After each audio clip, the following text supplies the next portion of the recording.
பிச்சு பிச்சு சாப்பிட்றேன் பாரு. சாப்பிடுங்க சாப்பிடுங்க. காலையில் அவ்வளோ தேங்காய் வச்சுருந்தேன், பக்குன்னு கொட்டிட்டான். நான் என்ன பண்ணுவேன், உங்களுக்கு வைக்கவே இடம் இல்லை. தாளித்து வச்சுருந்தான், வாழை போட்டாங்க.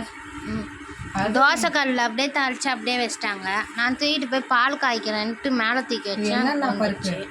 என்னம்மா எல்லா கடலை பருப்பு, துவரம்பருப்பு, உளுத்தம்பருப்பு, கொள்ளு, தேங்காய், பச்சைக்கடலை, தட்டைப்பயிறு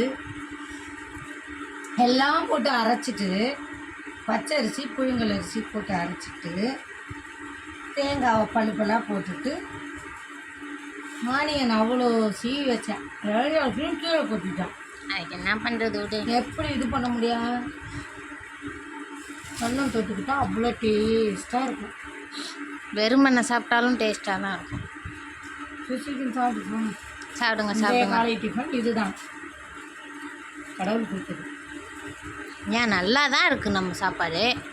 அதான் சொல்ல, கடவுள் கொடுக்குறாரு. நம்ம ஒரு சாப்பாடு சாப்பிட்ணுன்னா கூட அதை கடவுள் நினைவு இருந்தால் மட்டும்தான் சாப்பிட முடியும். ஆமாம்.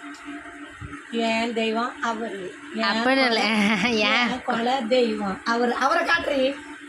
ஏன் கொலை தெய்வம் அவர், எங்க கொலை தெய்வம் அவர், ஏசுதானே அவர் பேரு.